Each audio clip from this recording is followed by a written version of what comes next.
This is tape 4 with Mathilda Stroli, née Mandel.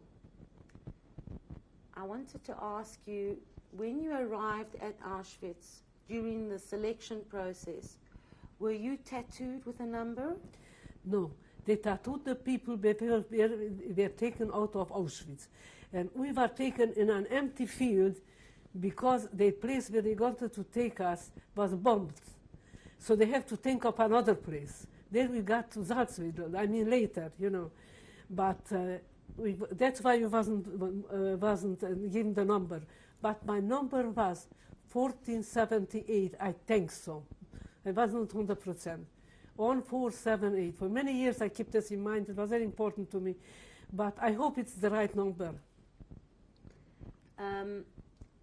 When you were at Auschwitz, were there any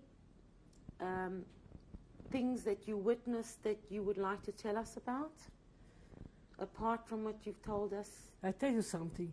That was the Vernichtungscamp, the camp where you was killed. That's what it called. So they didn't do it before us. They selected the people. We never know when somebody was selected. You're gonna die, gonna go to work. Nobody knows.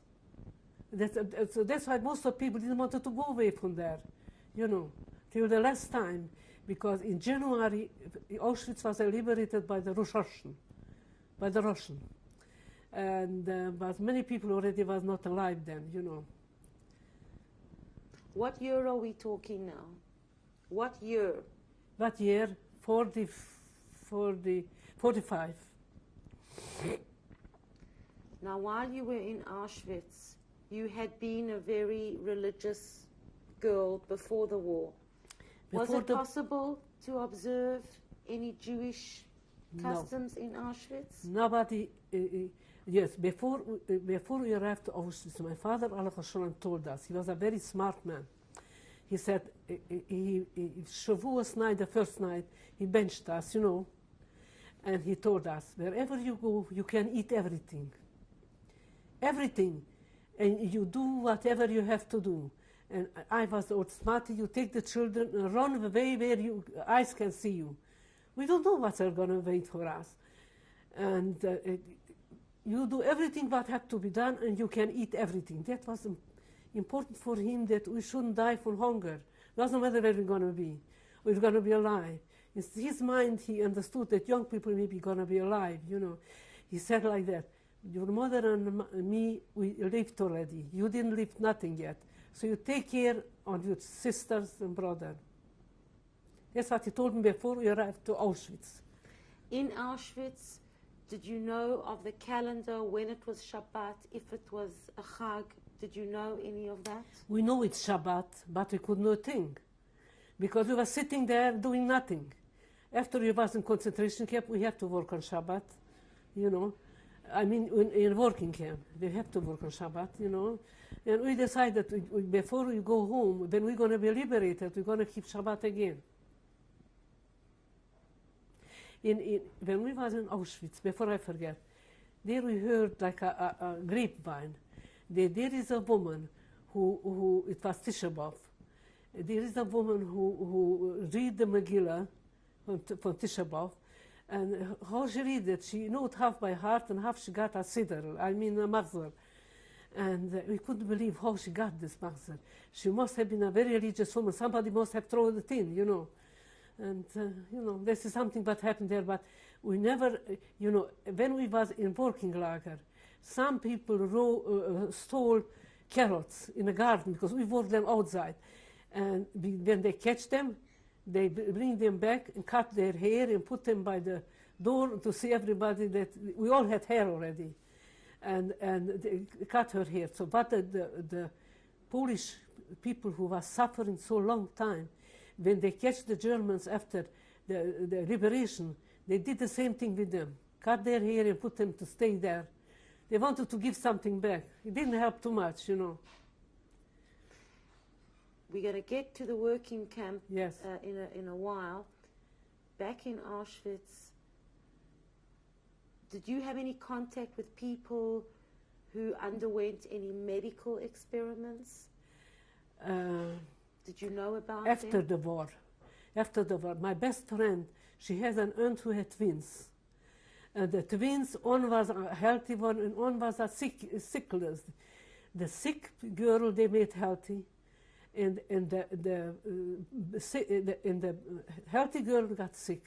They experimented on her. And it was a movie what they made from them. And she went, the mother, after she was liberated with her daughter, she went to see this movie 100 times to see the daughter, how she was treated. She told me, my girlfriend told me, because I saw the other girl. I remember when they were twins, you know, with small children. She lives in Israel, and we met one time when we was in Israel, you know. But I knew her aunt better, you know. Did you have any contact with gypsies at Auschwitz? Were there any gypsies at Auschwitz when you know, were there? when they cut our hair, then there were lots of girls, men too. And the girls told me, she is from Brussels, she is from here, she is from there. All from Europe, intelligent girls who was university educated. They have to do this work. They should treat them like dogs, you know. When you were at Auschwitz, did you witness people trying to escape? No, we never saw this. I try to tell you about the woman who was in Auschwitz, come to me, my father's cousin's a doctor, his wife. She was from Zurich, her father was an Oberrabbiner from Zurich. I don't remember her maiden name, you know. When she married, her name was Mandel. And she spoke to an officer because she was very highly intelligent. She spoke to an officer, and to a German officer, and told him their father is a very wealthy man. And when they can run away to Zurich, maybe he could take her, you know. And she was ready to go. Somehow, somebody got a whim of this, and the dogs ran after them and killed them on the spot. That I know about her, because her husband find out from somebody. We didn't know about that. I also didn't know. I know she helped me then, you know. Because when you have somebody from family, they try to help you, you know, whatever they could. While you were at Auschwitz, were you in Appel at all? Yes, everybody have to go and say Appel. In the morning at 6 o'clock or 5 o'clock, they go and bring the coffee. Like I said, it was ersatz coffee. And you have a drink, and that was your breakfast. And you have to go out. You have to stay in the line for hours. It was raining. It was snowing. Because, not snowing, but it was windy, it was cold, because Auschwitz is a very cold place. And you have to stay. Some people couldn't stay any longer, they sit down on the floor. So the German come and hit them, you know, so they even got sicker then, you know.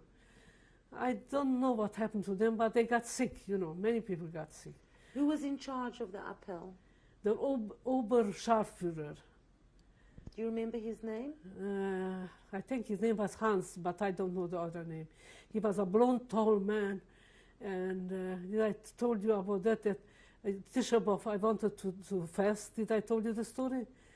So we was Tisha B'Av. Before Tisha B'Av, I went to the German people, and I told them, for Tisha B'Av, they shouldn't make lunchtime soup for the people for daytime, because it's a very big fast day by us, and nobody gonna eat it. And he said, better give a piece of bread, the bread they can put away to eat later. So then there was mass of Jewish people who wasn't religious, you know. They called for Maramuresh, you know. You heard of Maramuresh? And they say, wir wollen essen und arbeiten. We want to eat and we want to work.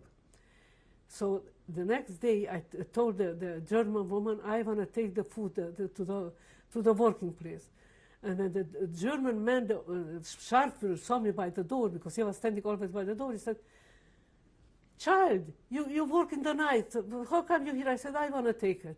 And I told him before, I told you, you should give a piece of bread. It's less, and the people can have more. He said, you talk like that. He took it there, and the German woman, he was a little bit understanding for us. You know, she was looking after the Häftlings, you know, that's what we call. And I arrived there, and the people saw me, they know about me already. And one girl who was a sicklish girl came there and said, she is hungry, she has to eat.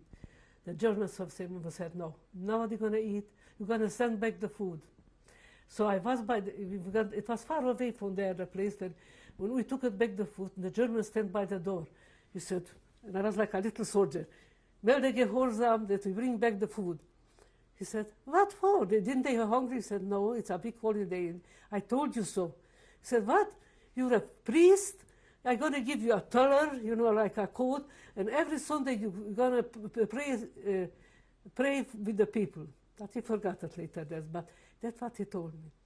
So at night, we was working night shift, and everybody put away the bread from the day, and I was an overseer.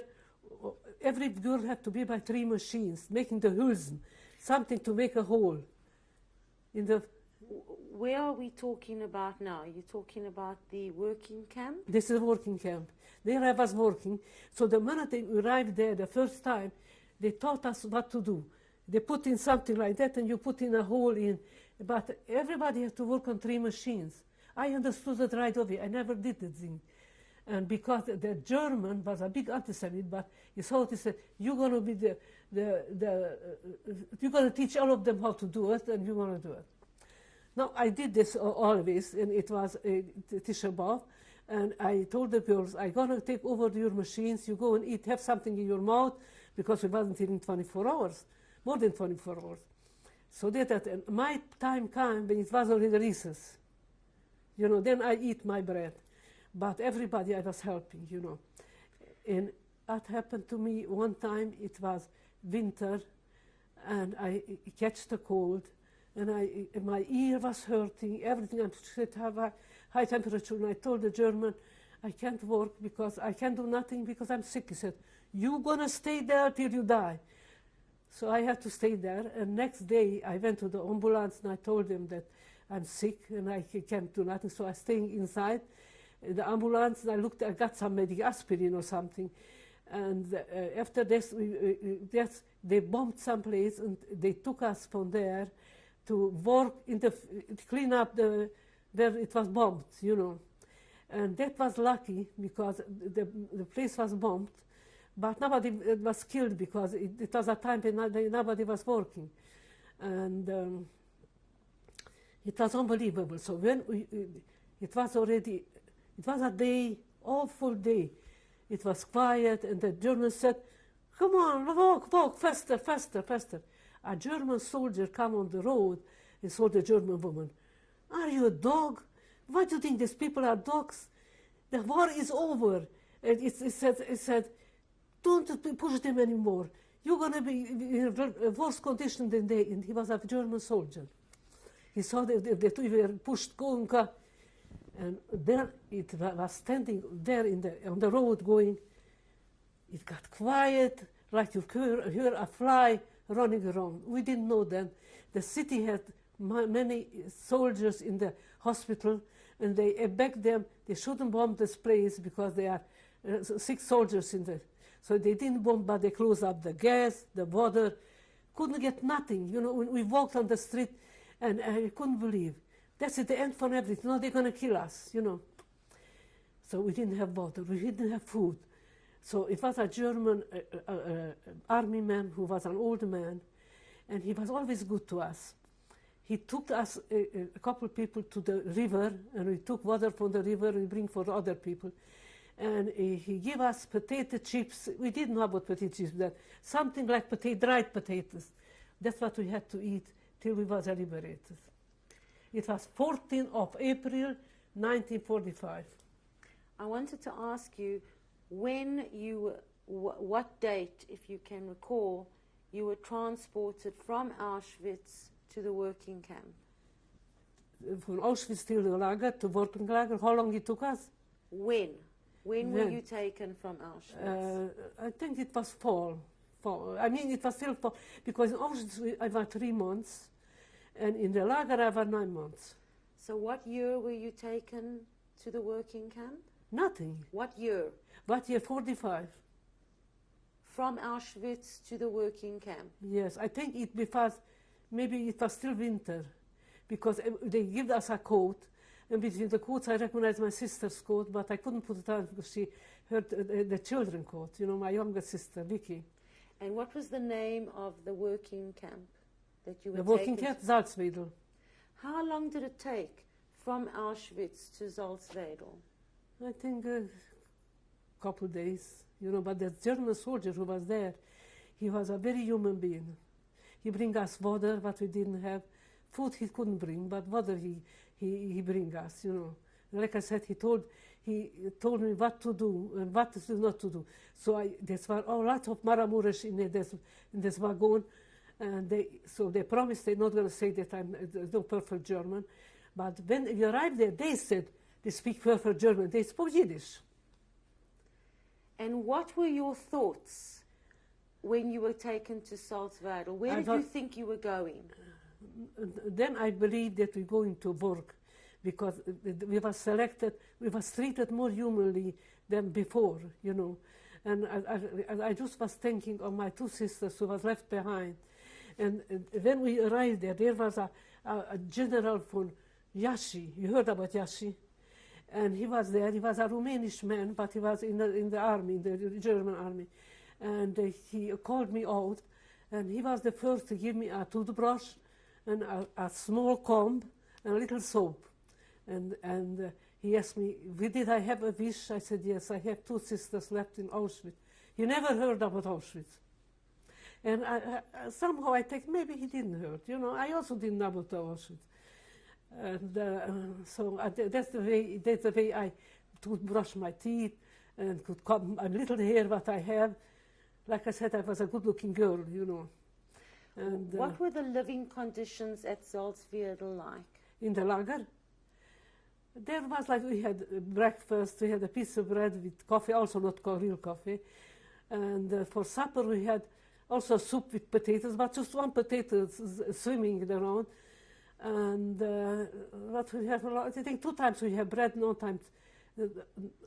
time bread, on time coffee with a piece of bread, smaller bread, and at night we had soup. But it was more, you know, many people had girls who work in the kitchen, and somehow they took them out, some food was left over, you know. Every food, you know, when they clean the potatoes, the cover, you know, the potatoes has a shell or whatever you call it, that we eat it like sugar, you know. Were there female and male prisoners at Salzwedel? In the kitchen were just female. And in the camp? In the camp were male and female. And later we heard that the girl who was head for the kitchen, she was from Slovakia or someplace in Yugoslavia. She was a very good-looking girl, tall, you know. She had something with a German woman. Later we heard. You know? Woman, till then we never heard such a thing. So that's why she was in the kitchen. She was overseer for the kitchen. And some people told them that they steal food to give that other people, you know. She left it. Where did you stay in Salzwedel? Salzwedel, we have also barracks, but we didn't sleep 20 and 30 on a paper bed. Everybody had their own bed. And we had covers and they had a pillow. More human. While you were in Salzwedel, did you know that the war was coming to an end? Did you hear about No, but the war? We didn't know, but you see, that's lager where we've been. I told you they put me. I was working in a field, and there, not far away, were French Jewish soldiers. So the far away, the boys started to come to see the girls. You know, it come pass over. They were 2 young men who looked after me. And after the liberation, I tried to think which one I would like to think. I want the tall one, not the little one. The short one was from Hungary, and the tall one was a French guy, 30 years old. I was a young girl, you know. And they bring me a Pesach, 2 boiled eggs and 2 boiled potatoes. I mean, that was like, you got here $1 million in the lottery. And but I couldn't eat it alone, you know. I had my father's cousin's sister who was there. I find her there, and some other people. We went under the covers, and everybody had a bite for everything. And the German woman who looked after us she was not an SS, involved by work. Her father, her grandfather, her father, her husband, her son were taken with force to the army, and she was a professor. And she was so sorry for me because first she didn't believe me that we was taken because we were Jews, because she couldn't believe in her mind. So she started to bring me 2 pieces of small bread, very thin, like needles, with margarine or something. And I also couldn't eat it alone. I ate it with my cousin's sister, you know. My heart didn't let me to eat it alone. One time she bring me an apple. I mean, I didn't saw an apple for a year. And we eat also the apple, two of us, you know. And, but she told me, so I told her, look, this girl is 13 years old, and look, this old woman. Did they look like robbers and killers? Then she started to believe me. And then she told me her story, that her grandfather, who was an old man, and her husband, who was a professor too, was taken also to be in the army, and they had to do things. She was forced to work here. She said she never met a girl like me. Spoke perfect German, you know, and you know. You told us a little while ago about the day you were liberated. What on? You were telling us a little while back. Yes. About the day you were liberated. Yes. What went through your mind? When we were liberated, what it took in my mind, I tried to think how it was exactly. So the thing is that it was a Shabbos, 14th of April, 1945. All the Germans fled. Who liberated you? We were liberated of the American army, and something else. Who liberated us were Jewish soldiers, Jewish American soldiers. They come close to the camp, and they were saying with a loudspeaker, "Jewish women and Jewish girls, we are here to liberate you. We are also Jews like you. We know you were suffering. We're going to liberate you, and you're going to go home to your families, whoever is left." And I remember I went to the end of the, you know, we had something that was over the camp, and standing there, and I saw the soldiers come in, and I couldn't believe it. Jewish soldiers in the American army. It wasn't Russian, you know, and because we was afraid for Russian. So they come and they told us we should all go. They prepared us a beautiful meal in a hotel or I don't know where. And I said, I'm not going to go. I'm not going no place. I'm staying here. I'm liberated, but I'm staying here. So the first day, everybody bring me food because they liked me. You know, they all went there. They said, so many good things and everything. So I went there too, you know. And it was prepared cheeses and salamis. And this time we wasn't not interested in kosher, not kosher. And instead of water, I was drinking milk. It was lots of milk. Naturally, I put on weight, you know. And I never forget it, you know. And yes, so when I was liberated, the 2 French come to the door from the camp, and they standing there, they know about each other. So what should I do? With whom I should go? I go to the tall one, you know, he's older, but he's good. So I went to the tall one, and he held me and he kissed me. He said, "You kiss like you never kissed anybody." I said, "No, I never kissed anybody in my life. I'm religious." "What do you mean religious?" "Jews." "No, I'm religious." He was a free Jew. I mean, he was taken in the army because in the French, in the beginning, was Jewish soldiers there too, you know. And the soldiers are going to tell you also, the war in Japan was still on. We know about that. And they wanted to take the soldiers to Japan, you know, to be in the war there. Nobody wanted to go. Everybody had already a girl, you know. So they put in middle of the night in the wagons, open wagons, and we know that we cut from someplace flowers, we throw them flowers. We don't know which one was which, you know. You couldn't tell from far away. But they didn't let us out because they don't want that somebody should cry or do something, you know. So later we heard it was in Japan they take him. I never know that he's alive or not, you know, I mean. His name was Alex Prince or Prince again, but he was from Paris. Now, where did you go after liberation? After liberation, we were taken to a hotel, like the Germans used to have it. Where? And, can I still talk? Yeah, where? Yeah, in Salzwedel. Because lots of Germans were there, you know, but they took us there, and we was living there. We had always staying in our own bed. I don't remember exactly, but you know, that was, I remember, then they took them away. Then we was free. We went out in the sun was shining, and a woman made me a short, and I sitting in the sun reading a book. I don't know which kind of book. And then some two girls come to me, and she said, one said that I'm very sick, I have to go to the hospital. But my cousins, she had two cousins there. My cousins don't take care of me. So I thought somebody want to take care of my sisters. You know, that's what I thought. I'm going to help her. So I went to the French, before the French were taken away, and I told them, this girl is very sick, she has high temperature, she has typhus or something. And so she got me a truck, and a truck driver, a big black fellow, he going to take us to the hospital. And he called the hospital, told them there should be a bed for this girl. Then we went, I wasn't thinking that this is a black man. In my life I saw a black man before. And we were saying, so they took her to the hospital. They said it's no bed. I said, no bed. They're going to throw out a German, and she's going to have a bed. So she had a bed, and every day the French man who was over the people, he told them told us that she's getting better and better.